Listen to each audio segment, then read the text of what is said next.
Nilai tukar rupiah yang terus melemah pada tahun lalu membuat banyak orang bertanya-tanya bagaimana kondisinya pada tahun ini. Beberapa ekonom optimistis kondisi mata uang Garuda akan jauh lebih baik. Tapi ada beberapa hal yang mempengaruhi nilai mata uang rupiah. Berikut ulasan Aldian Taloputra, ekonomis Standard Chartered Bank Indonesia. Kita masih melihat pelemahan rupiah tapi terbatas, Mbak.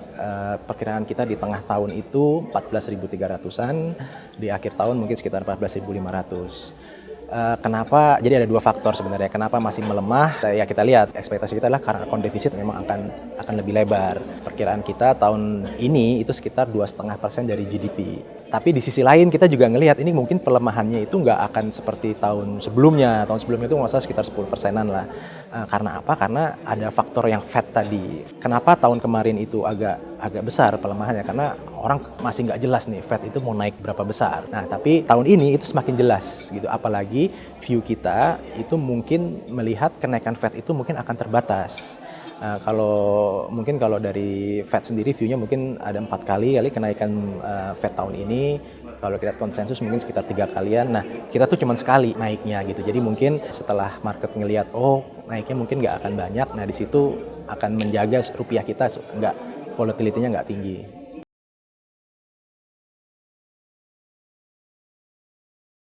China Yuan itu punya efek lah ya ke rupiah kita karena men-trigger concern resiko negara berkembang lah, karena kan motor utamanya kan China gitu. Jadi kalau misalnya China melemah dan lain-lain itu akan mempengaruhi sentimen gitu. Apalagi kalau misalnya sentimennya negatif, harga komoditinya menurun, ekspor kita jadi lebih rendah, rupiah kita jadi melemah gitu lah ceritanya ya Mbak gitu. Tapi saat ini China itu pelemahannya itu sebenarnya masih terkendali gitu. Jadi pergerakannya itu sebenarnya kalau kita lihat terhadap dolar Amerika memang dalam, tapi kalau kita lihat dari basket currency yang dia ikutin itu sebenarnya relatif stabil gitu. Jadi yuan akan melemah tapi mungkin nggak yang akan bikin shock yang signifikan gitu buat tahun ini ya. Cina ini kan melakukan beberapa steps ya, transisi waktu dia mau ngelepas mata uangnya ke market driven gitu ya.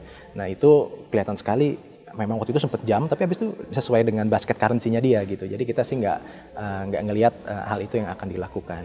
Saya rasa China itu akan lebih banyak melakukan mungkin fiskal spending mungkin dia akan dorong, dan juga mungkin lebih dari sisi likuiditas gitu. Jadi mungkin dia akan injek likuiditas gitu daripada mereka melemahkan nilai tukarnya gitu.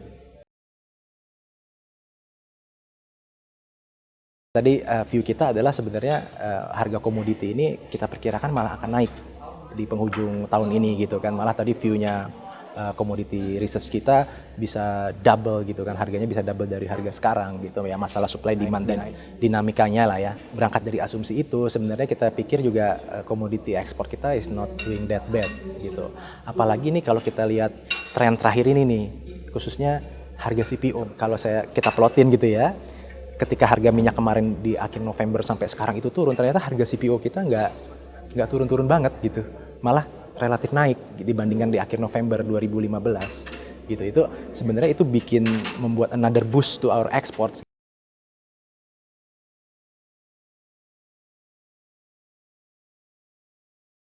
Ya, jadi kalau kita lihat datanya itu memang ada paling tidak sampai bulan Oktober itu dananya pemerintah daerah yang diperbankan, sistem perbankan itu lumayan tinggi Mbak. Masalah angkanya sekitar 270-an triliun gitu, dan itu kan besar, maksudnya itu hampir sama seperti alokasi belanja modalnya pemerintah pusat gitu kan.